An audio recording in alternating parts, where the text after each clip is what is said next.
Welcome to another episode of the MMA Lock-Cast. I'm your host, Manpreet, aka MMA Lock of the Night, and your boy on social media at MMALOTN. This week, we are going over UFC London, headlined by a banger of a heavyweight fight. We got Tom Aspinall taking on the toughest test to date since he stepped foot inside the octagon. He's going up against heavyweight standout and wrestling killer Curtis Blaydes. Very tough fight for Tom Aspinall to have in his home country in front of a live crowd. And yeah, this is the fight. If he wins this fight, there's a damn good argument that you can be like, all right, let's give this guy a title shot. So a lot of interesting stipulations surrounding this main event. And again, once again, being the biggest test of Aspinall's career, it should answer even more questions for us. Um, yeah, I can't wait for it. There's so many good fights on this card. Hermansson versus Curtis in the co-main event. Paddy Pimblett trying to get another highlight reel finish. The return of Alexander Gustafsson to 205 pounds. Volkan Oezdemir versus Paul Craig. Great fight. Mason Jones finally coming back, stepping inside the cage against Leavitt Klein. Diakiese against Damir Hadzovic. How many goddamn fights are on this card? 14 fights on this card.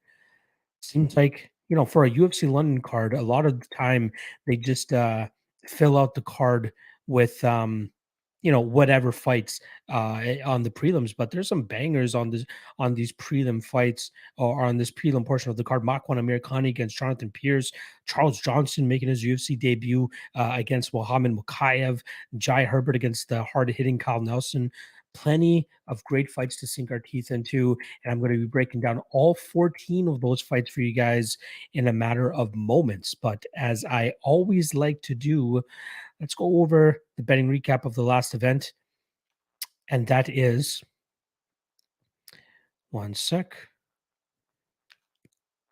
The last event, which was UFC Long Island, come up on the short end of the stick by 0.22 units. So just shy of half a unit of a loss there, but very happy with myself in terms of the underdogs I was able to pick. A little bit upset of myself for getting a loss in the props, which ended up being the reason I ended up being in taking an L on that card. So let's go through those props that I lost on first, then we'll talk about the rest of the card. First of which, Li Jingliang and Muslim Salikov to go over 2.5 rounds. I got a little bit overzealous in terms of how Salikov slows down fights to his pace. Li Jingliang wanted none of that, as he seemed to want to push the pace the entire time, and it was just a matter of moments before he eventually landed that big bomb, which he did at the ending of the second round, got Muslim Salikov out of there, and that crashes our over 2.5 round bet. Also crashing was Algio to win in round 3 or decision, 2 units at plus 140. I didn't think that Herbert Burns was going to have that big of a gas tank dump, but he did. Couldn't make it to the third round.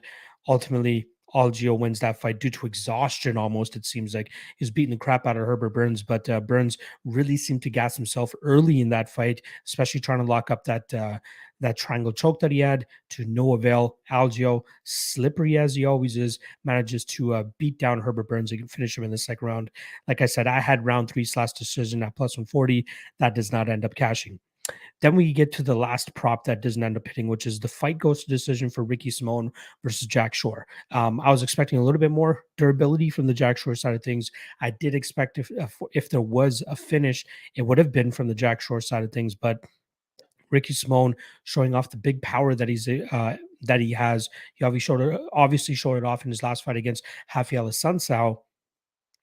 But he once again shows it with a beautifully timed counter and eventually a submission there to finish Jack Shore. So I actually had a bet on Ricky Simone 1 unit at plus 134, but I end up taking a point, whatever, the 0.66 unit loss on the fight as a whole. I gotta, I should have been smarter in terms of how I distributed my units there, as I was pretty confident in the Ricky Simone side, but I felt just a tad bit more confident that the fight would likely go to a decision, which is why we ended up losing 0.66 units on that fight. Then we go on to the other loss of the night, which was Charles Jourdain, 1 unit at plus 145. I thought he won that fight. I really did. Like, let me know in the chat, please. How did you guys score um How did you guys score that Charles Jourdain and Shane Burgos fight? Like, I watched it after the fact. I didn't watch it live. Obviously, I was a bit wrapped up that evening. But yeah, after watching that fight, I thought Charles actually deserved the decision there. Obviously, round three, I thought round one he did more of the damage to Shane Burgos. Thought he deserved to get his hand raised. Unfortunately, he didn't. So we end up taking a loss there. If he gets the decision there, we end up in profit. But is what it is. All right, let's rifle through the quick wins here. So 1 unit on Lauren Murphy at plus 181. Very happy to hit that one there. Felt that was a very sharp spot. A lot of people expected the grappling of Miesha Tate to shine through there. But Lauren Murphy is a tough son of a gun, or daughter of a gun, if you want to call it. Tough to take down, tough to hold down, especially where Miesha Tate is at in her career. I just didn't expect her to get past that form of Lauren Murphy. So I was happy to cash that plus 181 for 1 unit there. Secondly, Dustin Jacoby, dog of the night play there, 2 units at plus 107. Very happy from what we saw that night. Say what you want about the quick stoppage. Is what it is. Jacoby was just getting more and more warmed up there. Sure, Jung possibly could have knocked him out should that fight have gone longer as well.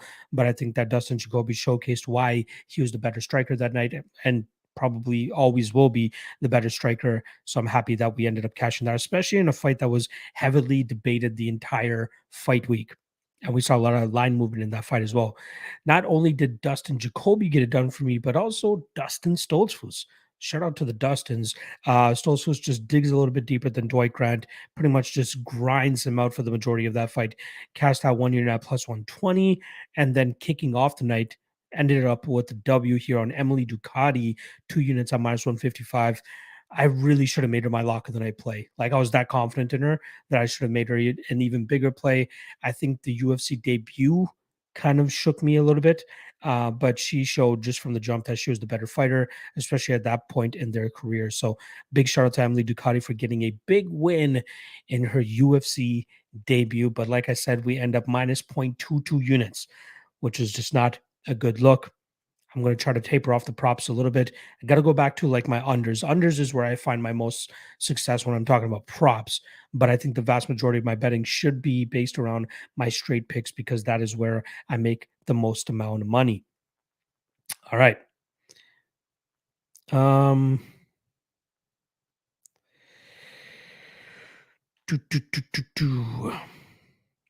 Yeah, if anybody, let's see here.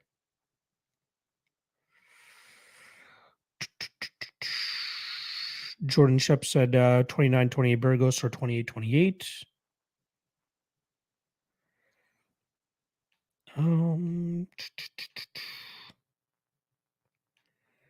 What else did you guys scored here? Joshua Frick says he thought Jourdain won because the third. Alverstead was a draw. Finesse God said Jourdain won that. Feel bad for my Canadian boy. Cody Yakeholtz says Burgos slightly edged it. Alex Rezi says Jourdain won. They know Burgos sells New York tickets being from there, so the judges, it's a funny business. I wouldn't count that out. Fender Jazz says media scores are 98 for Jourdain and the 10-point must system. It's close. Judged as a whole, like in one, I think it was Jourdain easy, even though I cashed on Burgos. Jimmy Bedtime said Burgos got the first 2 rounds. Again, first round was close. I'm not going to count robbery or call robbery or anything like that, but yeah, is what it is. I was glad. Like, if you want to talk about from a value perspective, I think I got value on that plus 145 on Jourdain, but at the end of the day, we're not cashing that ticket. Shout out to everybody in the chat here. If you guys haven't already, please make sure you guys hit that like to show that little bit of support. Now let's get into. Actually, let me just do the quick plug for my Patreon as I normally do. Nope, that's Prediction Strike. Patreon, $5 a month. Link is in the description below. Best bets and props article, great Discord community, and a bunch of other shit that I need to start adding there. Pay-per-view parlay for the patrons. I put 5% of my Patreon take on parlay chosen by the patrons. If it cashes, I give it out to a random Patreon member. Let's fucking go. Also, kind of early with the breakdowns this week compared to what I've been doing over the last couple of weeks. So I'm actually going to get a head start on UFC 277 starting tomorrow. And I'll be dropping the best bets and props article starting with that tomorrow on the Patreon. So if you want some 277 stuff, make sure you guys check it out. Joshua Frick asking, how did the pup do at the race log? I didn't take my pup, but we did go see a couple of them. I did see Cody as well. Didn't get to say hi to him, but did manage to see him while I was out there. Fun times. Appreciate you asking, Joshua. A couple people asking about Chimaev and Nate, and as well as Islam and Oliveira. We are here to talk about UFC London. Whenever I do a Locky late night episode, I'll be happy to take any and all questions, but let's try to keep the questions for UFC London, because not only is this a live podcast, it does go up on all my audio platforms as well. So I want to make it listenable for those listeners as well. And again, if you didn't know that, you can listen to my MMA Lock-Cast as well as the Ultimate Weigh-In Show on SoundCloud, Spotify, iTunes, Stitcher, all the podcasting platforms. They're usually up there probably, if not immediately, usually by 24 hours after the podcast has concluded on the live stream. All right, let's not waste any more time. Let me wet my whistle real quick, and then we'll get into the first fight of this 14-fight UFC London card.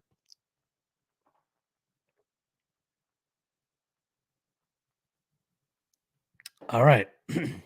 Also, shout out to my guys, Brandon Olivas and Santino DeFranco. Santino, obviously in London right now, he's going to be cornering JSP, but Brandon put up the lock signal and I was able to answer the call. I actually just got off recording with him for his podcast, just about 45 minutes ago. I believe they said they're going to throw it up on their YouTube channel by tomorrow morning. So if you guys want to hear me with Brandon, you guys can definitely go and check that out. Gorilla Gambles with the dono. Appreciate the love there, my friend. He's saying, always appreciate your talk, Lock. This is going for a Leavitt twerk. For you, I hope he ends up winning. I truly appreciate the super chat. Greatly appreciate it. Brandon saying, Marathon Man tonight. You already know, man. I'm in the groove. I want to talk MMA. We'll talk about this card. MMA BetSharp says, nice to have you back, Lock. Looking forward to listening to the Olivas podcast. Appreciate the love and support as always. Gorilla saying, by the way, Tio Took It is in the building. Let's go. Supporter from pretty much day one. Shout out to my guy, Tio Took It. Uncle Weezy, I might actually hit you up for the podcast this weekend, my friend. If you are free, not this weekend, but on Friday. If you are free, I would love to have you on the Ultimate Weigh-In Show. I'll slide into your DMs to try to get that going. But been too long since I've talked to you, my friend. It would be great to have you on the show, and I'm sure my followers would appreciate that as well. He's saying, hell yeah, I was wondering if Brandon was going to be solo for the podcast this week. Nice to hear Locke is going to join him. Yes, it was fun. All right, let us go. And Fabian saying, congrats on the wedding. Thank you, brother. It's been almost 2.5 or a month and a half now, but I truly appreciate it. All right, let's not waste any more time. Let's get into the breakdowns. That's what you guys are here for. So let's fucking do it. First fight of the night, according to Topology, Claudio Silva versus Nicholas Dalby. In terms of odds, and I swear I had best fight odds just loaded up right now. I'm going to have to load it up again. Minus 250 for Nicholas Dalby, plus 210 the return on Claudio Silva. Now, Claudio Silva is a guy I've cashed on in the past. I had him pretty big against Danny Roberts. Felt like I got a bit of a gift there with that phantom tap, if anybody remembers that fight. He is that guy he's the middleweight, or I believe this is middleweight, right? I don't know why I feel like this is welterweight. Let me quickly confirm that. Yeah, welterweight. Sorry. Why did I say middleweight? He's thick like a middleweight, that's for sure. But he is the welterweight version of Hani Yaya. Goes out there, throws big strikes, looks to either try to knock you down, get a club and sub situation going, or get close enough to you that he can try to put his paws on you and drag this fight to the ground. And if he's able to get you to the ground, more often than not, he's going to be able to snatch up that neck and try to get you out of there and win via submission. That usually is his way to go. But let's just look at some of the names that he's beat since being in the UFC. With the exception on Leon Edwards, which is a big win, split decision win from there, but a win regardless. Brad Scott, Nordine Taleb, Danny Roberts, Cole Williams. 3 out of 4 of those guys are probably outside of the UFC, if I'm not mistaken. Danny Roberts coming off a loss now as well. to Francisco Tronaldo in his last fight. Not a good look to be losing to Massaran Duba in 2022.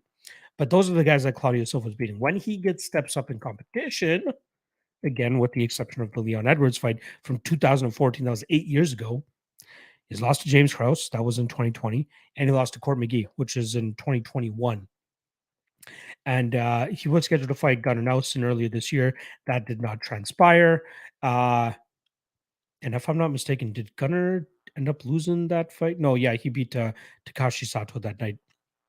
Yeah, so he's going up against Nicholas Dalby here, who's a solid all-around fighter, right? Decent takedowns, decent striking. If you are proficiently better at one thing than him and you are able to keep it in that realm, you're likely going to beat him. Like Tim Means was able to beat him in his last fight, right? The Daniel Rodriguez fight, sketchy fight. I thought Rodriguez inched that one out, but it was a very close fight. Before that, he obviously got clubbed and subbed by Jesse Ronson, made his triumphant return to the UFC after that bloodbath of a fight against Ross Pearson. He made his debut in the UFC again, or sorry, re-debuted, if you want to call it that, or returned to the UFC with that win over Alex Cowboy Oliveira in September of 2019. Hard fought win. If you guys remember, that was one of those spots where I think Alex Oliveira had solid top position in the third round. The referee took the position away from him, and then Nicholas Dalby ended up getting the position and riding out that win. So a sketchy win for him there. But this is one of those fights that if he plays it smart, if he portions out his gas tank properly, manages his gas tank properly, he should be able to stick and move and keep Claudio Silva on the outside. There was just a part of me that thinks he just slips somewhere. Claudio Silva ends up getting his back, ends up choking him out or something like that. I do not trust Nicholas Dalby at minus 250. He should win this fight. He should be able to, maintain his cardio well here. Pitter patter Claudio Silva from the outside, keep that distance, keep moving, keep this fight vertical. And if he can do that, he will likely outlast Claudio Silva. Now, one of the narratives I've been hearing in a bunch of Claudio Silva fights is that he's a bad gasser, which is absolutely true. The guy just gasses the fuck out. If he's not able to get you out of there quickly, more often than not, he's going to start to gas out. Although he does have a couple of decision wins and third round victories under his belt, the body language just doesn't look the greatest later in fights. It was evident in the James Krause fight. It was evident in the Court McGee fight. But one thing that is, a fact now is it's tough to put this guy late in fight, or tough to put this guy away late in fights. So don't be banking on round 3 finish props against a guy like Claudio Silva, because that seems to be the talk of the town almost any time he's in the cage. Now, after after Nicholas Dalby originally got released from the UFC, he did have a couple round 3 and round 4 finishes in the cage warrior scene, so he can definitely pick up the pace later a fight goes. But I'm not sure if he's going to willingly extend himself here in hopes of not getting caught by Claudio Silva and anything. Whether it's getting tripped or whether it's giving up his back or something like that. Like, I think that Dalby needs to be very mindful, mind his P's and Q's, stay as disciplined as possible, keep this fight on the feet, and just chip away from Silva from the outside. I just don't think it's worth a minus 250 price tag. That's me personally. I'm picking him to win. There's a lot of chalky favorites on this card who are worth parlaying and will likely not be that sweaty of a chalky parlay piece. I think Nicholas Dalby will make you sweat for your money, and I think it's going to be difficult for him to go out there and look minus 250. I just don't trust him, but I'm going to pick him to win this fight. Uncle Weezy taking me up on my Friday suggestion. Let's fucking go. Totally down for that. Where you guys at?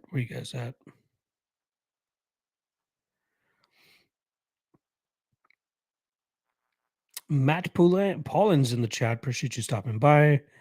Gary Philbrick saying thing first round sub for Silva's live. That is normally live in his fights. Let's see what the price tag is on that. Because if that's in the 4 digits, then might be worth a little bit of a sprinkle. Silva's round 1 submission plus 1,000. So just in the 4-digit mark. Not a bad line. Oh.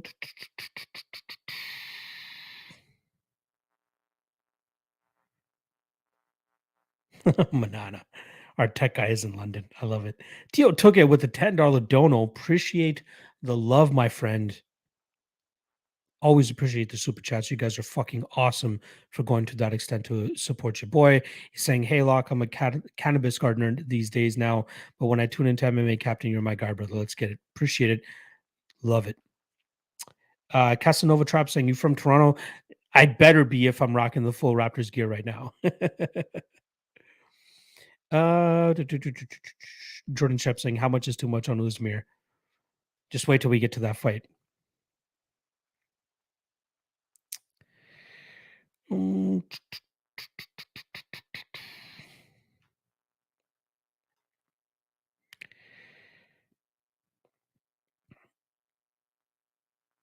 Thomas West saying, "Who is in that with? Who is in that post you? Who was in that you posted today?" I think he's talking about the picture that I posted. It was Vanderlei Silva. Vanderlei fucking Silva. My 1A and 1B with Maurizio Shogun Hua as my favorite fighters of all time. Joshua Frick saying first fight of the night should never be minus 250. Again, every matchup is different. Matt Paulin saying Silva's on his way out of the UFC. Possible. XBO saying, "Hey, what's good luck, Chad? Let's break down some fights." You know what it is. Yo, there was this blind man, right, saying Bearju is a lock. Interesting.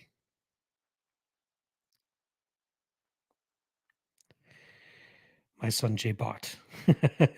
T dot stand up. Let's go. All right, let's get back to the fight. So prediction, Dalby just not loving the price tag.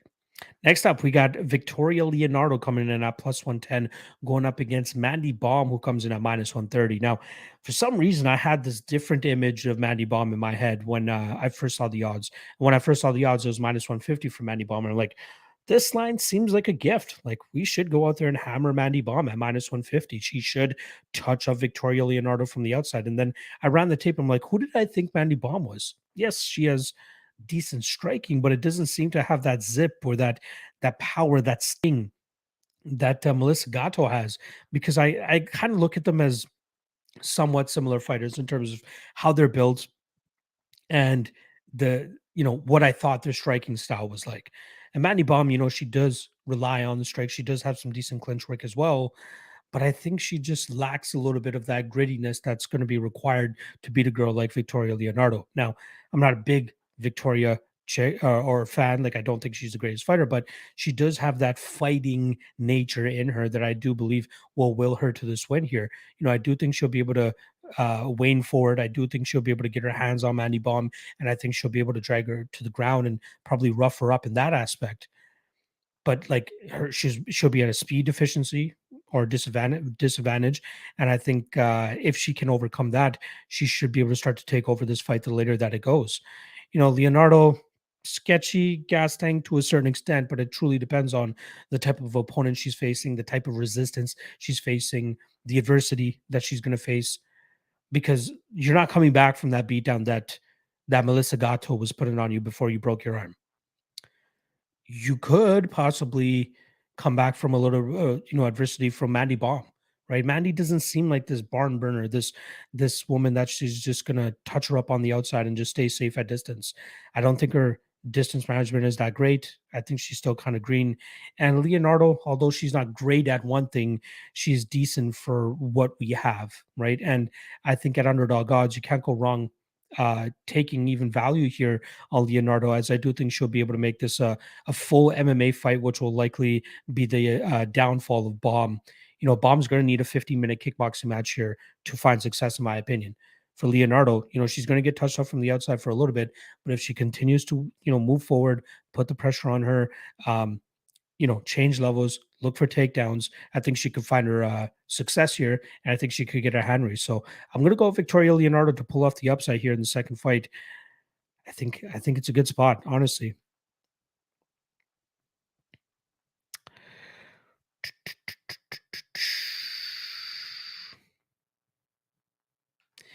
Thomas West saying that's for answering. I didn't mean that pick from earlier. I'm the dolt that thought it was GSP. I'd love to see the lucky late night lucky. No worries, my man. Fabian saying Leonardo Curtis plus 300. Ooh, you a madman. Wackis saying, Manpreet, thanks for introducing me to Brandon Olivas. To me on your show a few months ago, I was instantly a fan of how he views the fights and excellent insights. Been a big of his since. No worries, man. Guys like him deserve the love and respect for sure. Gary Philbrook saying any plus money against Manny Bum is worth a shot. I don't mind that analysis at all. Joshua saying Bohm gas tank really sketch as well.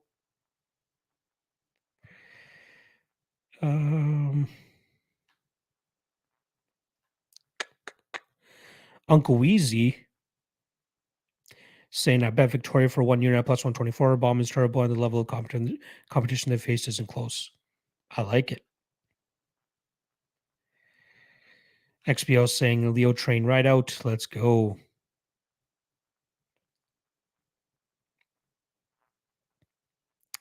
Mr. Always Profit in the chat. Appreciate you stopping by. William Hagmeister saying UFC London is going to be a good one. Hoping we get some rounds in the main event so we can put the cardio argument to rest regarding Aspinall. I like that. Jimmy Bedtime saying Leonardo sub, lock it in. I don't mind it. Mr. Always Profit saying Simone and Jacoby last week. Let's fucking go. All right.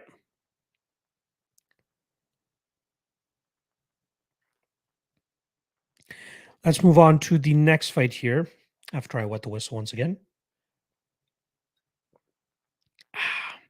We're looking at more chalk. We got Jai Herbert at minus 265 going up against Kyle Nelson, fellow Canadian.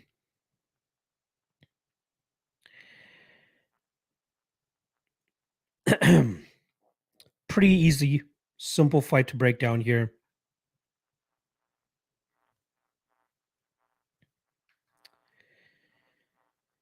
Very, very easy fight to break down in terms of the styles of these guys. Herbert more probably technically better as a striker, solid kickboxing, good technique. Definitely the better fighter here, without a doubt.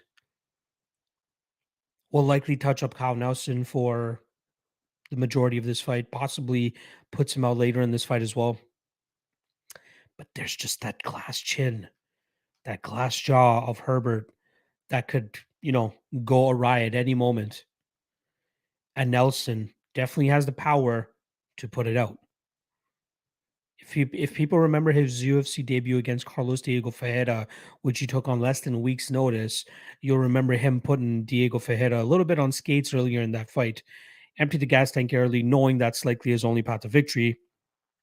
Ends up losing that fight. But, we saw him obviously knock out Marco Polo Reyes recently, or, 2 fights ago.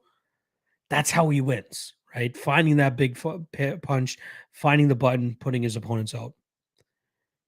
He could do that against Jai Herbert here, right? Jai, even though he usually always has a solid range management ability to just stick on the outside and kind of just pick apart his opponent from there. He's usually good at that. So he'll have a 6-inch reach advantage as well as a 2-inch height advantage in this fight. And he'll be looking to use the majority of that to keep Kyle Nelson at bay. But, one shot could end the night for Jai Herbert, which is not a good look at all.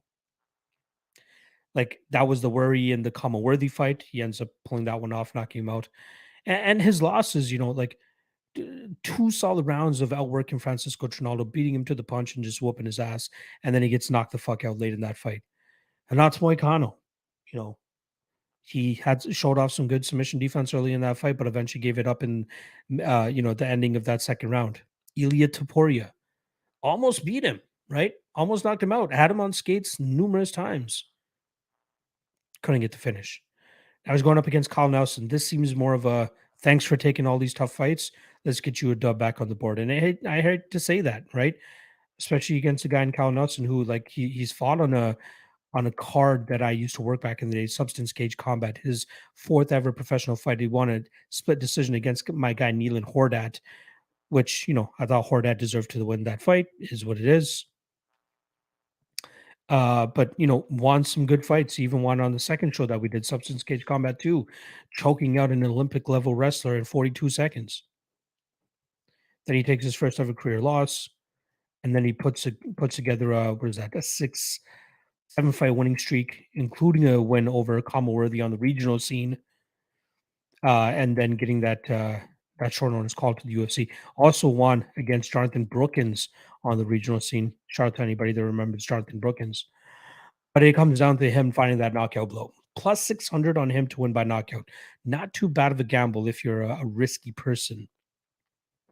But I do think that Jai Herbert touches him up. I think Herbert can finish him as well. The spot fight doesn't go to decision, minus 300. See, the bookmakers are sneaky here by putting the total, or at least the widely available total, at minus 105 at 1.5 as well. Because it could finish early. It could go a little bit deeper. I would rather stay safe with the fight doesn't go to decision and parlay that with something than take the over under 1.5. I would also feel safer taking that chalk on the fight doesn't go to decision than taking Jai Herbert minus 275 straight up, because he could get chinned here.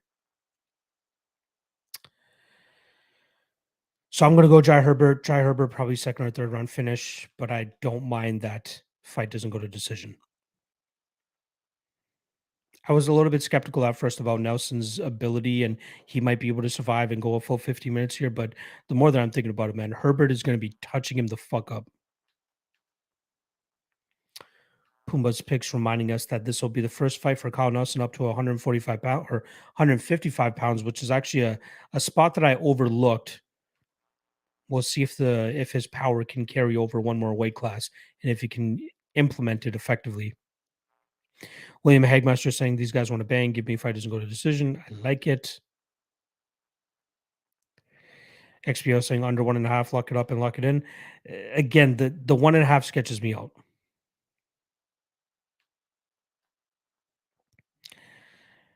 Hasnain Khan, appreciate you stopping by, my friend.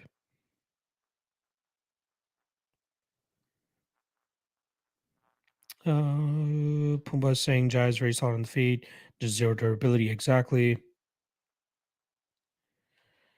Jordan Shep saying Jai Herbert more like Die Herbert after that KO from Tapuria. I love it. Uncle Weezy saying I trust Jai to bring violence, either landing it or absorbing it. I have 2.6 units. I'm minus 260 on fight doesn't go to decision here. Both Nelson and Herbert throw bombs. I love it. I love it. I love it. Gorilla Gamble saying Tapuria is my dog. He dropped Herbert and laid eyes open. Herbert is chinny for sure. Fender Jazz saying Brookins was so cool missing that dude fight. Yeah.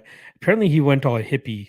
I think he like moved to India or some shit and started doing yoga or whatever. But yeah, not fighting as much if I'm not mistaken. Gary Philbick saying Herbert got knocked out 4 months ago. I'm surprised that's that quick from him returning. Who was it the other card that like returned quickly from getting knocked out? And it was too quick. I feel like it was on one of the more recent cards.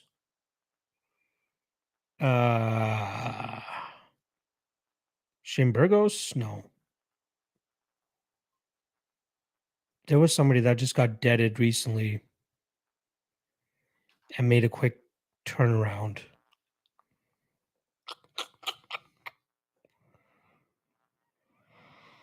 I can't seem to. Ooh, Jamie Malarkey. I think it was Jamie Malarkey.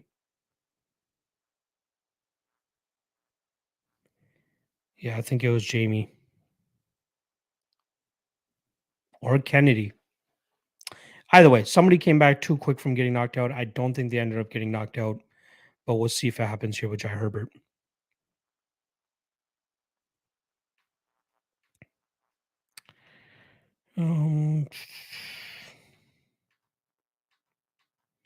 The disrespect in here on on Jai Herbert at a certain extent is hilarious. Chicken Dinner in the chat. Love seeing that name around. Appreciate you, Chick. Alex Rezi saying Schnell. Could have been Schnell. Brandon said it was Stefan.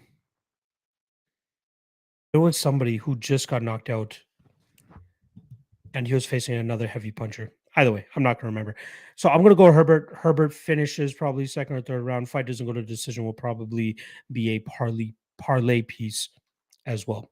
All right, let us move on to the next fight. We got Charles Johnson plus 370 going up against Mokaev. Um, uh, minus 460 on Mokaev, plus 370 on Johnson. This line is off. Plain and simple, this line is off. You know, there's all that hype on Mokaev, understandable to a certain extent. But when you run the tape deep enough, you see some of the things that he could shore up. And yeah, he's had this tremendous undefeated amateur record, which is what initially got him all this hype and why he's such a highly touted prospect. Great win in his UFC debut against Cody Durden. Would have been interested to see that one go a little bit deeper. But Charles Johnson is a dog, man. That guy's going to be hard to put away. And if Mokaev can't put him away early, Johnson can wear him. Johnson's the better striker. Johnson's scrambling is probably good enough to hang with Mokaev to keep the standing so that he can get off on the better strikes. You know, current LFA champion, probably stripped now because he's in the UFC. Beat a highly touted prospect in his last fight, finished him in the 5th round of a highly entertaining fight in Carlos Mota. Johnson is not a plus 370 dog. He should not be this big of a dog. I understand closer to plus 150, but this is all hype on Mokaev's name right now. Need to take advantage of plus 370 Charles Johnson. I will likely lock in that bet after I hop off the stream, but I think he's a very good underdog. Will likely be my dog of the night play, but he's going to make this fight very competitive. I don't think the wrestling of Mokaev is going to be super super effective in this fight. I don't think that Mokaev looks minus 460 here. He might win this fight still, as there are times where Charles Johnson gets a little lackadaisical. I've seen the comparison to him being like, you know, the flyweight Bobby Green with kicks, which I kind of see, but like his striking is so slick. It's fast. He might even have the speed advantage in this fight. Mokaev is still working on his striking, and if this fight ends up being a striking battle with Charles Johnson able to stop takedowns, Johnson will have massive success. So I'm going Charles Johnson, springing the upside here. I was intrigued by it first because I watched his last fight against Carlos Mota just to watch Carlos Mota. I was super impressed with Mota. And then seeing what Johnson was able to do to him, and then seeing him get the call here against Mokaev, and then running the tape, I think he's a solid spot here. If you can pick out these spots often enough and get it right enough, you're good.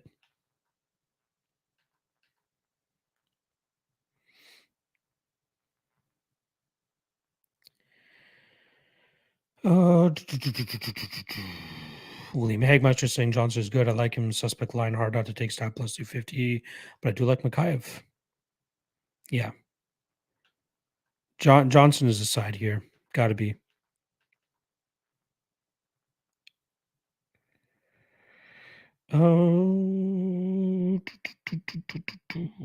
Okay.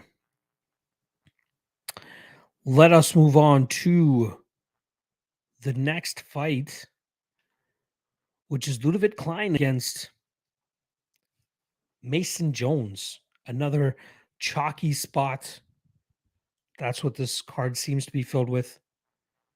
Mason Jones, like I said, minus 320. Leavitt Klein plus 265. This is one of those fights that has me a little bit scared, right? Mason Jones should win this fight. He's a more active fighter. You know, good striking, good volume, good takedowns, good ground game. He has so many things to his advantage in this fight that he should be able to take over and win the majority of this fight. Maybe even find a finish later in this fight.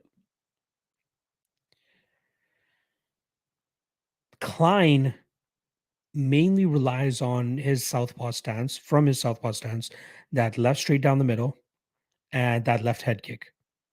If he can get those things going, he will likely find the kill shot on his opponents, right? A lot of his win conditions come from him finishing his opponents because he just doesn't really do that much offensively speaking. Yes, he won a decision in his last fight, A lot of that was him being able to overpower Devontae Smith up against the cage, push him up against the cage, get close to 6 minutes of control time in the cage.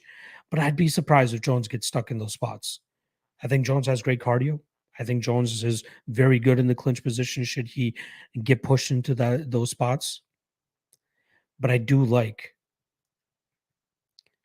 Jones in the spot. I just think that Jones will outwork Klein and possibly finish him later on in this fight. I don't mind the fight doesn't go to decision, which currently sits at where is it? Fight doesn't go to decision minus 180. A little chalky, but I could see a finish transpire on both sides, whether it's Mason Jones just beating the piss out of Klein and finishing him later in this fight, or Klein finding that Hail Mary shot and putting Jones out. I get it. Jones has supreme durability. His chin is godlike. We saw him take all the shots in the world against Mike Davis and continue to chug forward. But at any point, that chin is going to break. And Ludovic Klein has the power to break it. But I'm still going Jones. Jones probably round 2 or round 3. He wins this fight pretty much everywhere as long as he doesn't get knocked the fuck out. I'm already reaching the 40-minute mark of this podcast, and we are how many fights to this? It looks like I did deviate from Tapology's order. We are on the 5th fight. We still got 9 more fights to go. So I'm gonna pepper down a little bit on the live chat here. Appreciate everybody banging it out in the live chat. Make sure you guys hit that like as well if you haven't already. But I want to start to swing through some of these fights a little bit quicker. Also considering that it's 2:15 a.m. over here. All right, let's move on to the next fight. Jonathan Pearce minus 200 against McCann Amirkhani at plus 170. Good fight for Jonathan Pearce, in my opinion, in this spot. I think he is very well prepared for Amirkhani. Obviously, me and my guy Brandon Olivas talked about it on his podcast. You guys will be able to hear that. But I think Brandon broke it down very well. Brandon's very not very close with Pearce, but at least he is very close with the coaching staff of Pearce. Obviously, Santiago DeFranco going to be in the corner of him there. But I think that Pearce has the submission defense game here. I think he has the striking advantage. I think he has the overall MMA advantage, not to mention the cardio advantage. Now, I get it. People might be like, hey, what about his last fight against Christian Rodriguez? Like, he started gassing against him. Still won that fight. But I think that as people see Christian Rodriguez's career start to play out, they'll start to see that fight as like, oh, he hung with, not hung, but like he had a solid fight against Christian Rodriguez, who's gonna be a force in my opinion once he fights at his proper weight class. Now he's finally settled at a gym, I believe, down there in Arizona at Fight Ready or CGMMA. But yeah, I think that fight was more so an anomaly, and based on how skilled Rodriguez actually is, Amirkhani's not that level. I would probably even look at betting Christian Rodriguez against McCann Amirkhani if I'm being honest. With that said, though, I still do think that Pearce will stay safe in this fight. I think he has the better gas tank here. I think he'll be able to keep it upright. I think he'll be able to touch up Amirkhani on the feet. I'm not counting out that he puts out Amirkhani later in this fight. I think he could go the full 50 minutes and touch him up from distance. I trust that the coaching staff and all these guys have gotten Pearce ready for the Anaconda choke and Darce choke, because that's really all Amirkhani has, in my opinion, in this fight. So give me Pearce. Give me Pearce, either later finish or decision. I think he's a pretty solid spot at minus 200, and I might actually pull the trigger straight up on him here at minus 200. All right, let us move on to the next fight. Heavy chalk once again. We got Mr. Nathaniel Wood coming in at minus 520. Plus 410 the return on Charles Rosa. Interesting fight here. Kind of. Like, I'm always intrigued by Nathaniel Wood fights because I'm still trying to get a beat on like what he does specifically that makes him so successful. Great striker, has a solid jiu-jitsu game. He's getting a hang of how to use his range and his distance. Obviously he had that slip up against John Dodson a couple years ago, but Nathaniel Wood just seems to be, getting better and better every time we see him out there. His last 2 losses have come to Casey Kenny and John Dodson. The Dodson fight, I don't know why I thought that was like 2018 or something like that, but that was February of 2020. But follows that up with a great win over John Castaneda. Loses to Casey Kenny. Can't fault him for that one. He's been on the side of the cage for a while now, close to 2 years. Had a couple fights fall through. Jonathan Martinez, Ludovic Shalinian pulls out. Vince Morales. Vince Morales even flies to London, but unfortunately was not able to cut weight or anything because he got sick somehow. So they end up canceling that fight. Now here he is fighting Charles Rosa 4 months later. Now the blueprint to beating Charles Rosa has normally been drag this guy to the ground, grind him out, right? TJ Brown was successful with it. Damon Jackson was successful with it. Heck, Derek Minner, who's never wanted or hadn't won a decision in years before he won that decision, had success with it. Before that, Bryce Mitchell, you know, solid work from Bryce Mitchell that night, controlling him. But Bryce Mitchell was the one that laid out the game plan to beat Charles Rosa. And we had 4 guys that fall, or sorry, 3 other guys that followed that same game plan. Does Nathaniel Wood have that type of wrestling to do the same thing? I don't know, right? I have my question marks about that. But I am certain that he is the better striker here. So I do think that he can go out there and just touch up Charles Rosa on the on the outside. In terms of wrestling statistics here for Nathaniel Wood, we're looking at 1.29 takedowns for every 15 minutes, 46% accuracy, and he throws up 0.9 submission attempts per 15 minutes. On the Charles Rosa side, 38% takedown defense, right? Let's count how many times he's been taken down in his last several fights. So since the Bryce Mitchell fight, we'll include the Bryce Mitchell fight.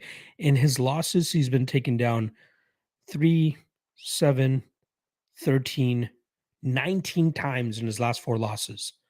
He's been taken down. How many times is Nathaniel Wood going to look to take him down? I don't think that often. I think he'll look to just outstrike him from the outside. Rosa's durable. Rosa is, tough to put away. That's something that we're obviously used to seeing. Crazy submission defense. So we got to hand it to him in that aspect. But Wood via decision is probably the way to go here. Touch him up from the outside. Keep safe. Wood obviously going up in a weight class here. The guy's long and rangy at 135 pounds out. 45, not so long and rangy, but it's going to be interesting to see what he does in terms of making up for the strength gap that he's going to face against some of these guys. Charles Rosa doesn't seem like a guy to me that will likely look to use that size against him. Like, let's see. He does land takedowns at times, but again, is he going to be able to close the distance effectively here and get his paws on Nathaniel Wood and make this a gritty fight? Possibly. But I think that Wood wins this fight pretty handily, touches him up, wins this fight at distance. The thing that is kind of sketching me out is that move up to 145. Is it going to be too big? Is he going to be too big? Or sorry, is Rosa going to be too big? And, that will allow him to big brother him, essentially, as somebody was saying in the live chat. I don't think it will. I think Wood will glide to a decision victory here. Decision, fights go to decision, overs, and fighters to win by decision haven't really been that kind to me recently. So I'm just going to stay away from it, but Wood will be the pick. All right, let us move on to the next fight. Another chalky fighter. We got minus 330 on Mark Diakiese. The return on Hadzovic at plus 275. It's crazy. Like I said this on Olivas's podcast as well, but it's crazy the what have you done lately for me nature of the betting game. And that's where we really need to pick out the discrepancies, the inconsistencies, right? Like I like to always point at Andre Fiallo. Why the fuck was he a favorite against Jake Matthews? Oh, because he knocked out 2 guys, just months before that. Jake Matthews, proven UFC lifer. He's going to get knocked out by a one-dimensional striker? No. Mike Diakiese, plus whatever dog to Slava Claus last time around, gets a win by Magomeding his way to a decision. And now all of a sudden he's a minus 330, and people think he's going to go out there and do the same thing against Amir Hadzovic. He could. He could. But even if he strikes, I don't think he'll be that out of his league, right? Technically, he's a striker first. That's what got him to the show. Big power, flashy moves. He was a fun fighter, a fun prospect. And then he just started hitting hiccup after hiccup after hiccup. Let me just quickly run here and see, like, so he starts off the UFC 3-fight winning streak, 2 finishes, one of them being that beautiful knockout punch that he landed on Teemu Packalén in 30 seconds. But then he lost to Drakkar Klose, split decision loss, choked out by Dan Hooker, unanimous decision loss to Nasrat Haqparast, bounces back with 2 solid wins, then goes on a 2-fight losing streak, although Rafael Fiziev and Rafael Alves, not bad losses. And then obviously comes back against Vyacheslav Borshev, lands 11 takedowns for a total of 12 and a half minutes of control time, wins that fight with relative ease. I don't know how effective he will be with his grappling in this fight. That's usually been the bane of Demir's game, right? Christos Giagos was able to take him down 6 times, win that fight via decision. Renato Moicano gets him down and chokes him out pretty much immediately. Alan Patrick, way back in 2018, takes him down 9 times, controls him, and wins that fight. So I think if Diakiese takes that approach, he'll likely be successful, but I think he's not going to be a fish out of water should this fight be contested on the feet. So I like Diakiese here. I think he's a pretty safe spot. I think Hadzovic is quite one-dimensional, bruiser of a striker. He likes to slug it out. That's really about it. So hopefully Diakiese takes a smart approach, looks to get this to the ground. But even if he's not able to consistently get it to the ground, he's not a fish out of water on the feet. He should be able to hold his own and even win on the feet. All right, let us move on to, what do we got? 1, 2, 3, 4, 5, 6 fights left. I believe that means that we're going to be starting off the main card here. Yeah. Okay. It seems like I got the prelims all mixed up. So Klein and Mason Jones is the prelim headliner. But at least I got the main card correct here. And the main card kicks off with a light heavyweight banger. But I do want to quickly shout out the 76 live viewers that we currently have in here. Appreciate you guys stopping by. Appreciate you guys messing with me. Almost 2:30 a.m. on a, what is it, Wednesday morning. Appreciate everybody chilling with me this evening. Make sure you guys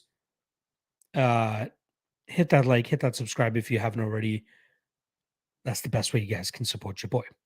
All right. Next fight. First fight on the main card, and the fight that I feel quite confident about, honestly. We got Paul Craig coming in at plus 140, Volkan Oezdemir coming in at minus 165. I'm leaning Volkan Oezdemir pretty heavily here. Like, how does Craig win this fight? And I get it. We've been saying it over his last several fights, and he has a crazy winning streak that he has right now as well, or at least crazy undefeated streak, if you want to count that Mauricio Shogun who split draw that he had in November 2019. But breaks the arm of Jamal Hill, triangle chokes Nikita Krylov while he gets his head pounded through the cage. Is Volkan Oezdemir going to be able to find himself in that spot where Paul Craig will be able to snatch up an opportune submission off of his back? I'd be surprised. I really think that Volkan Oezdemir is going to do his best job to keep this fight standing. 80% takedown defense versus the, let me get the number here before I talk out of my ass. Volkan Oezdemir, 80% takedown defense, 26% takedown accuracy on Paul Craig.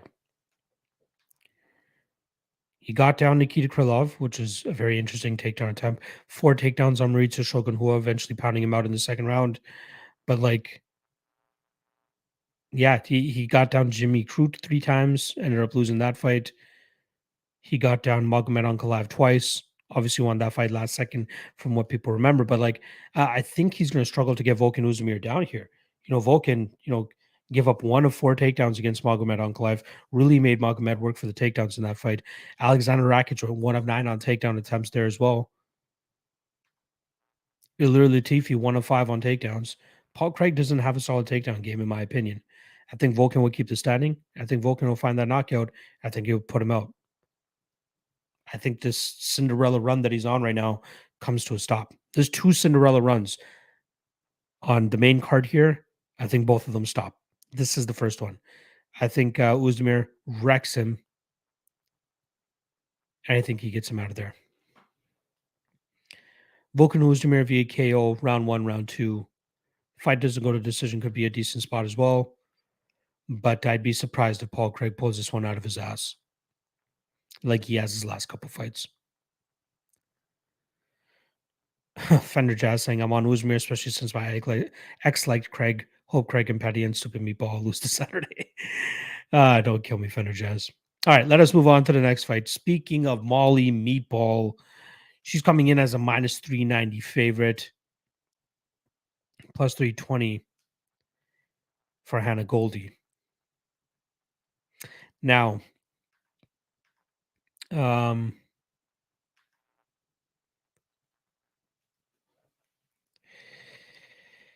I don't understand the confidence behind Molly McCann at minus 400. She is not the fighter that people think that she is.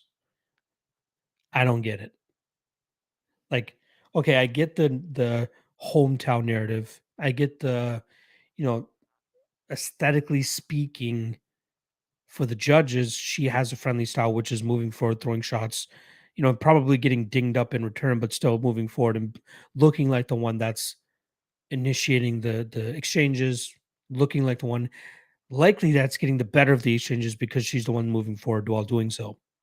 Her wrestling is not as good as people are making it out to be since the Diana Balbita fight, which was the one that everybody expected her to all of a sudden be this D1 wrestler now. Just on the flip side, her grappling defense could use some work, right? She's the one that got taken down 7 times by Tyler Santos. She's the one that got taken down 5 times by Tyler Santos and then 7 times by Lara Procopio.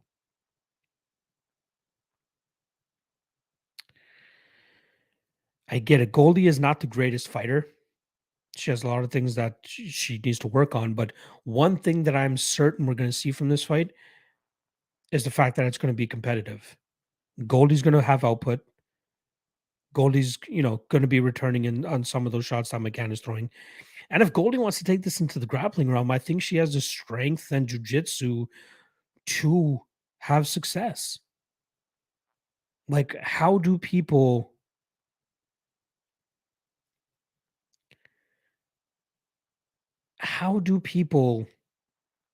and I see my guy Alex Rezi saying Santos is a monster, to be honest. She was the underdog in the Molly McCann fight, if you remember, because people had this crazy thing that Molly McCann was just so good after the way that she beat Diana Balbita.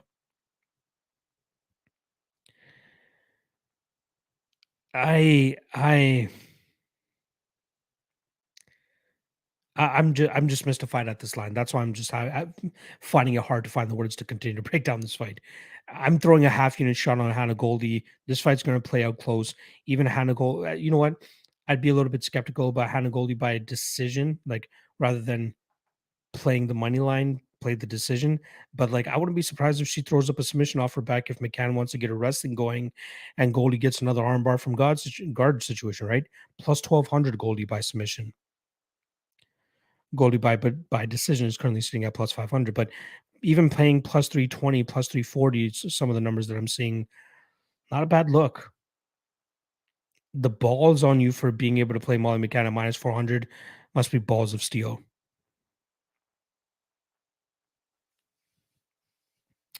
So I'm gonna go.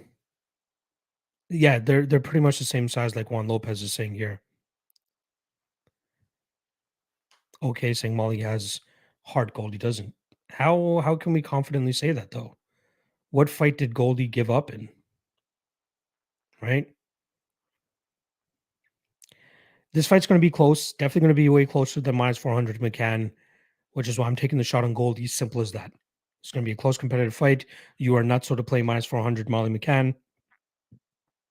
She should win this fight, given now all the chips are kind of stacked in her favor. Hometown crowd, judging Barstool behind her now too. But like this fight's going to be close, and you can't argue me off of that. So half unit on Goldy here. Sure, Molly McCann should win, but not at a minus 400 clip. If you want to pick a winner, go ahead, pick McCann. If you want to, take value per, what you perceive as value, then I think Goldy, and I perceive Goldy as value. And I said this on the Brandon Oliva show. When we talk about value, the word that we always forget is perceived value. Perceived is the important part, because everybody perceives value differently. In terms of when you study a fight, after I studied this fight, I perceive that Goldy has value because I think she can keep it competitive and she has a better shot than whatever plus 320 indicates in terms of a percentage.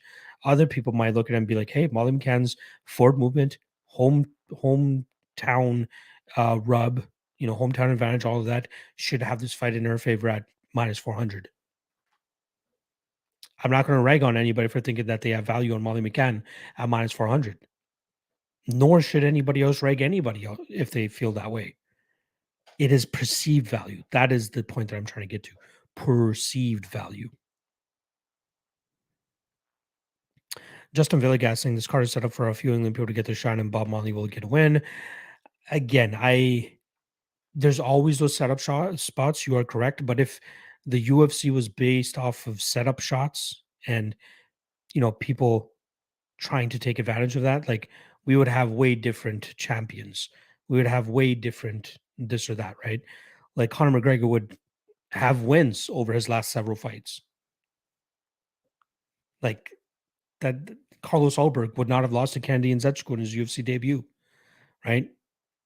Molly McCann's being propped up in a spot here, but I think that Goldy is going to make this a lot closer. All right.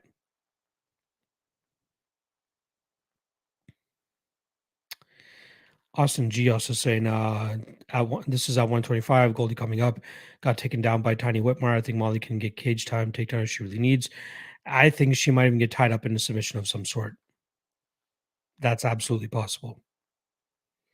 But yeah, Molly McCann is not minus 400 worthy from my perspective. All right, let us move on to the next fight before I lose my brains talking about Molly McCann.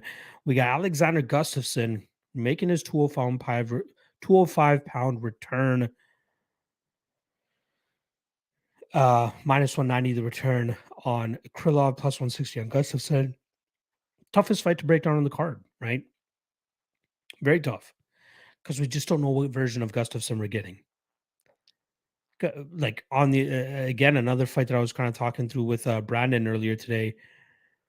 The motivation of Gustafsson, right? To me, he looked like he was trying to find his groove in the Fabricio Verdum fight. There's a lot of the jumping around, staying nimble on his toes and just trying to get back to his footwork, which got him the success that he had. Got him a title shot, got him 2 title shots, 3 title shots, if I'm not mistaken. That's what brought him to the dance. That's what got him so successful. It seemed like he was trying to find that at heavyweight against Fabricio Verdum. One minor slip up, Verdum gets his back, gets a choke, donezo. But like looking at his IG, the guy looks in phenomenal shape now. I think there's something about fighting at 205 pounds that makes him disciplined, that gets him in phenomenal shape. And like I predicted Krylov on Brandon's show, but like putting that narrative into play here in terms of Gustafsson looking for redemption, being in the best shape of his career, training alongside Volkan Oezdemir, training alongside Hamzat Chimaev over there at the All-Stars gym in Sweden. This seems to be lining up for a Gustafsson successful return, honestly. Like Krylov, yeah, he might have a grappling advantage, but who are we to say that he's going to 100% go out there and have just as much success against a bigger Alexander Gustafsson as he did against Paul Craig when he was able to have all that success before he got caught. The success he had against Johnny Walker, all of that was grappling based. Tried doing the same thing against Glover Teixeira, but couldn't get it done. is if Gustafsson comes back even 70% of what he used to be at his peak, he wins this fight pretty handily, right? Like normally his takedown defense is not that bad. Let's see what UFC stats has him listed at. 83% takedown defense. Impressive, right? Got taken down by Verdum, got taken down by Jones, got taken down by Glover, taken down by Daniel Cormier, Jones. Shogun got him down once. Like he's very much improving the grappling aspect of his game. I picked Krylov on Brandon's podcast, but I might be switching myself and going back to the Gustafsson side here. But it just all depends on if he has the right motivations to go out there and get that dub.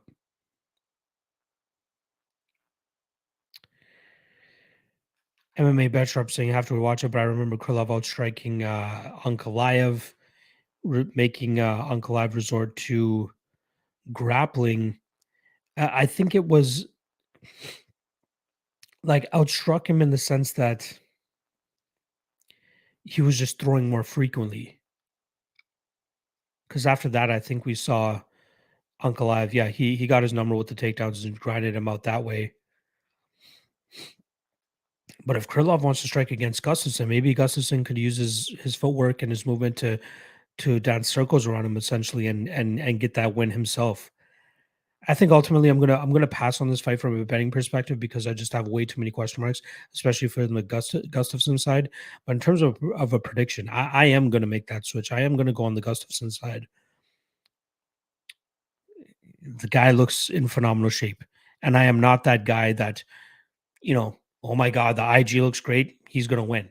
Like I'm trying to give Gustafsson the benefit of the doubt.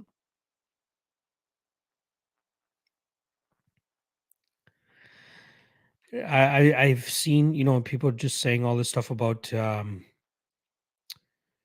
Gustafsson and him not looking great, but like let's look at his last run, right? His last fight, July 2020, Fabricio Verdum loses that one via armbar. Minor slip up for Fabricio gets the back, eventually gets the armbar, gets the win. Anthony Smith, he lost the first two rounds of that fight. He did win the third, but then he got finished in the fourth round. Not a good look, but Anthony Smith at that time was, pretty much at the top of his game. Loses to John Jones before that.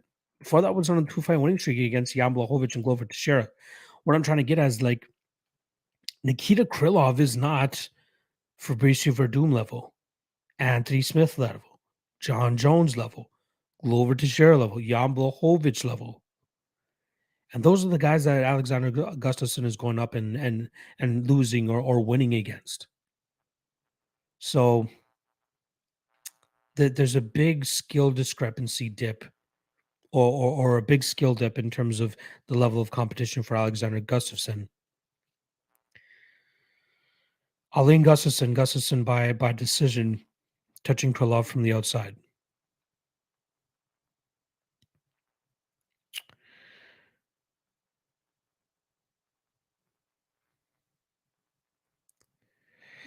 All right, let us move on to the next fight. Here we got 3 fights left. Next of which is Paddy Pimblett at minus 255 going up against Jordan Leavitt at plus 215. I am one of those guys that are waiting for the perfect opportunity to fade Paddy Pimblett. This is just not the one, right? We get so engulfed in wanting to be the first person to bet against the hype train and be like, look, I was the one that called it. Everybody was all gaga over the shiny new toy in the UFC, and they continue to back him at heavy chalk odds. But this is not the fight. Leavitt does not have the wrestling to get this fight to the ground. Leavitt does not have the striking to get the respect of Paddy Pimblett, in my opinion. Leavitt does not have the cardio required to push a grapple heavy pace against Paddy Pimblett. Sure, he did against Trey Ogden. Weird fight, Trey Ogden. UFC level? Probably not. Paddy Pimblett, he shows that assertiveness. He shows that aggressiveness, that dominance. And I think he's going to show that dominance with the big strikes this time around. I think he lands cleanly on Leavitt. I think he hurts him. I think he puts him away. Boob saying Paddy's been clipped by everybody. What's getting clipped by Leavitt going to look like? Leavitt doesn't throw with much power, right? He just throws to stay busy. That's what he was doing in the Trey Ogden fight too, staying away from him from the outside. But yeah, I think this is a good spot for Patty Pimblett to get the job done. Mr. Always Profits saying everyone hates Patty. I don't think he's that good as well, but I'm gonna lay him. I believe he should be a minus 400 favorite, more athletic, powerful striking. People only like Leavitt because of his fruity celebration. Yeah, Patty wins this fight, no doubt about it. All right, let us move to. I don't need to spend too much time on this fight, honestly. It's a setup fight for Pimblett. Like, how many? This might even be a step down from the guys he's been facing in his first two UFC fights, right? Luigi Vendramini, Rodrigo Vargas, and then Jordan Leavitt.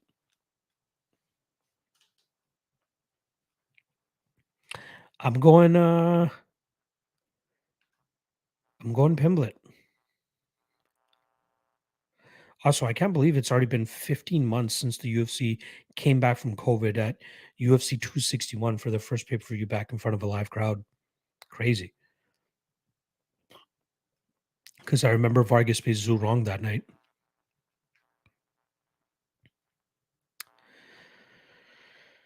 All right. Co-main event time. Very interested to see what the chat says about this one, but I feel pretty convicted about this side. Chris Curtis, minus 110, going up against Jack Hermansson, who comes back at minus 110 as well. Obviously, Jack Hermansson was supposed to go up against Darren Till. Darren Till unfortunately pulls out. In steps Chris Curtis. And this is the second story, or sorry, a Cinderella story, I think, comes to a close this weekend. First, like I said, was Paul Craig. Next here, Chris Curtis. Now, Chris Curtis has been making his name by taking short notice fights up a weight class, defying the odds. You know, he's a big underdog to Phil Hawes, knocks him out. Big underdog to Brendan Allen, knocks him out. Starts getting a little bit of respect from the odds makers and the public. Comes in at closer odds against Rodolfo Vieira. Stops 20 takedown attempts. Beats him via decision. Now he's taking another short notice spot here about a month later against Jack Hermansson. And this is the one he ends up losing, guys. I apologize. But Jack Hermansson is too big. He is a great wrestler. Has that stringy, long strength about him, that lankiness about him, that lanky strength. Very good wrestling, though. Very, very solid wrestling. His body lock takedowns are great. Open mat takedowns are great. But I don't know, man. Like, Hermansson's going to be too strong for him. Hermansson's going to be able to drag this fight to the ground, and Hermansson will control him and likely win this fight via decision. Curtis is great. He's fun, entertaining fighter, great striking. He'll likely have the striking advantage, but I think it's going to be difficult for him to employ that when he's getting ragdolled around the cage by Jack Hermansson. Now, I get it. People might be like, hey, you know, Chris Curtis stopped 20 takedowns in his last fight against Adolfo Vieira. Again, don't forget about it.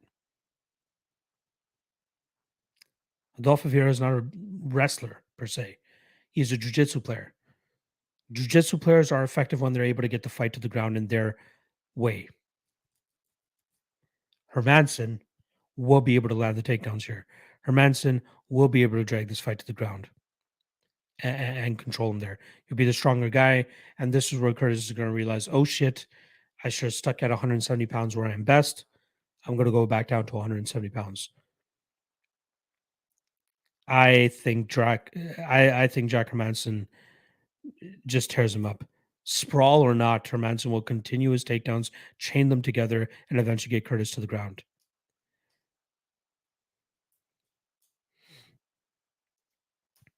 I think people are underrating Hermansson because of his recent run, but I think they'll get an awakening here. Like Curtis is great. Like I said, good striking, good combinations. But when he fights guys that are going to have grappling success against him, specifically with the wrestling, and the last guy to do that to him, if I'm not mistaken, was Magomed Karamov from the PFL. Also, it's crazy that Chris Curtis was just fighting in the PFL, and now he finds himself in the co-main event of the UFC card in front of a live crowd. Crazy, but who is it? Ray Cooper knocked him out. Magomed Karamov decisioned him twice in 2019.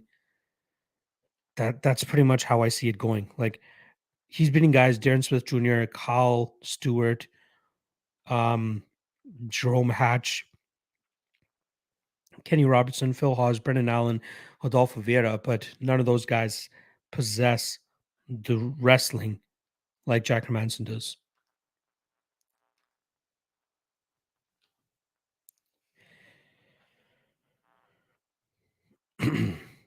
Justin Villegas saying that Raptors championship hat on a little too tight.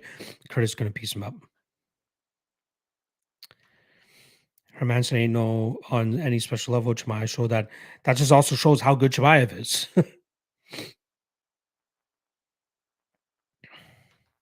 Let's go over Hermansson resume though. Lock, his wins are super sus. All right, let's go over it. Let's go over it with a fine tooth comb. Edmund Shabazian, you can say that's a little bit sus. Kevin Gastelum, quick heel hook, a little bit sus. The Jacare Souza fight, that one was impressive, man. April of 2019, came in as the plus 180 underdog and grinded him out over 25 minutes. People did not expect that to happen, especially considering that was a short notice spot for Jack Hermansson. But he out grappled a better grappler, a better jiu-jitsu player, essentially. David Branch guillotined him pretty quickly. Gerald Mearshard guillotined quickly. Big ground and pound against Talis Latest, putting him away in that fight. Gets knocked out by Thiago Santos. Okay, I can take that one. Like, okay, if you want to say best win, it's probably Jacare back in 2019, maybe even David Branch. But like, I think that Chris Curtis is of that level, man. Like, wins over Rodolfo Vieira, Brendan Allen, and Phil Hawes. Like, I'm not the biggest on those guys. I really am not. But I really think stylistically speaking that Jack Hermansson is a very difficult matchup.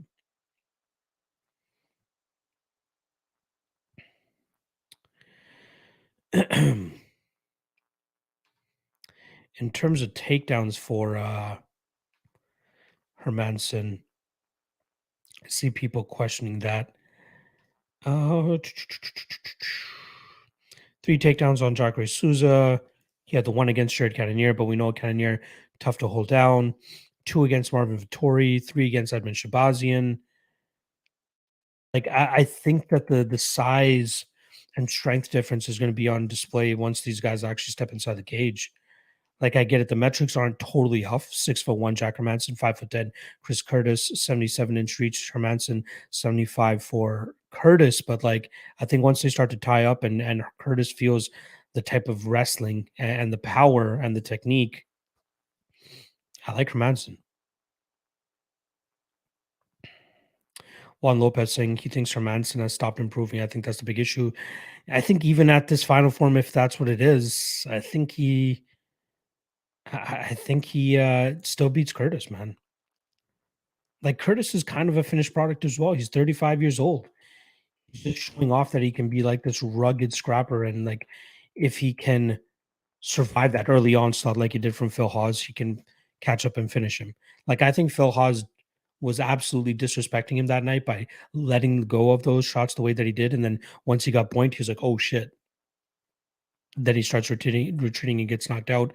Brendan Allen, like again, Allen never understood why there was always so much love on him, right? Even the Jacob Malkoon fight almost lost as a minus 300 favorite. And then Rodolfo Vieira, like we know that his wrestling is just not the greatest. Motherfucker went 0 of 20 on takedowns. Couldn't even land one takedown. I think Jack Hermansson lands multiple takedowns here. All right. That's enough about that fight. I'm going to be on Hermansson. I'll likely have a decent bet on him as well. All right. Next up, main event. Always like to take this time to shout out the 80 plus live viewers that we currently have with us on 3 a.m. on a Wednesday morning. If you guys haven't already, make sure you guys hit that like, hit that subscribe. Show your boy that little bit of support. It'll be truly appreciated. And last thing, like I said, Ben Vince saying, look at Curtis's last fight, 20 of 20 takedown defended. Look at who's shooting the takedowns. That's all I gotta say. All right, main event time. Biggest test for Tom Aspinall up until this point. -135 on Aspinall, +115 the return on Curtis Razor Blaydes. I keep trying to fade Tom Aspinall. The guy keeps biting me in the ass, right? And I know even after this podcast, I'm sure I'm going to get people in the comment section, wrecking me a new one, saying that why am I picking against Aspinall again? But I got to do it. Now I get it. Tom Aspinall, great striking, great power, good speed. If he can mix all those things up together perfectly here, he could knock out Curtis Blaydes early in this fight. Absolutely possible. That is perfectly on the table. The only guys that have been able to take out Curtis Blaydes have been the biggest power punches the UFC has ever seen. Derek Lewis, Francis Ngannou. Can Tom Aspinall add his name to that list of guys? It's possible. But if he can't find that punch, if he can't find that knockout, how does he beat Blaydes? Does he out wrestle him? Probably not. Does he get him in a submission? It's possible. But the later that this fight goes, I have question marks in regards to his ability to withhold that. Like most questions about Tom Aspinall have been answered outside of his cardio question. And I think we'll definitely see that get tested here. Because if Blaydes survives round one, heck, if even Blaydes wins round one with takedowns and controlling Aspinall on the ground, that gas tank of Aspinall, if it's bad, it's going to start showing by that second round. And it's hard for me to have confidence in a guy that is the favorite against the guy that's been going up against way tougher competition, been way more tested, has more tools to win this fight essentially for a longer period of time, at least from what tape and data has shown us and suggested to us. So now it comes down to whether Aspinall can continue his early finishing ways. Because if he doesn't, then things get a little bit shaky, in my opinion. I think what my guy Uncle Wheezy was saying here, where is it? Violence is the play. Leaning Aspinall here, but this is such a great stylistic matchup. Yes. Violence to me is the under 3.5, which seems to be the widely available total. That currently sits around -175. I think we see Aspinall either get Curtis Blaydes out of there early, or Curtis continues his takedown tour and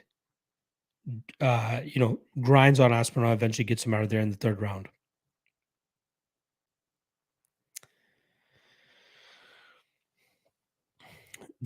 Another very impressive thing about Aspinall was the timing on his takedowns against Alexander Volkov. Very impressive.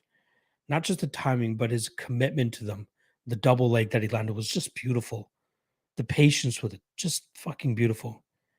And he won me over a little bit as a fan that night, because I was on Volkov, right? I was tooting the Volkov horn all week that week, and Aspinall proved me wrong. This will be the final test for Aspinall. If he beats Blaydes convincingly, I don't think there's a guy in the heavyweight division that will likely beat him. Because if he goes up against Saragon, likely takes Saragon to the ground as easily as he did Volkov, and either finishes him there really quickly or just grinds on him. Francis Ngannou probably can touch him up on the feet, maybe even finish him, maybe get him to the ground early and finish him on the ground. But Blaydes is going to be the tough one. Blaydes' striking is improving, but I don't think it's going to get to the point where he's really going to short off in this fight. Because I think if he tries to short off and he gets dinged by Aspinall, then he's going to go into desperation takedown mode, and that just opens up even more finishing opportunities for Tom Aspinall. So I'm going to go Blaydes, and let the hate continue to pour on in the comment section about me not liking Tom Aspinall. But this is one of those spots where I need to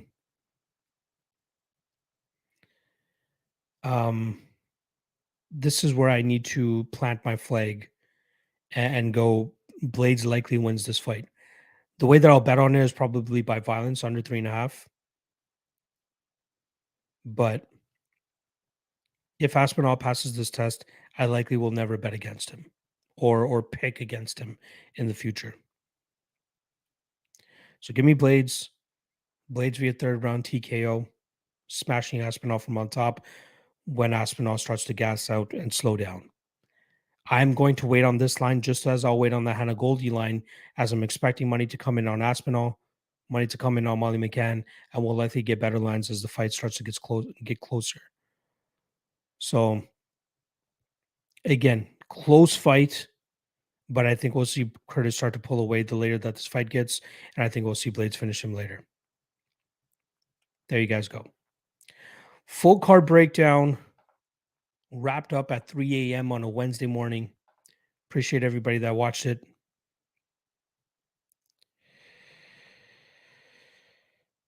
I'm already seeing people people rag on me for saying Aspinall might beat Sorogan or Francis Ngannou. But again, it all comes down to what he shows us this weekend.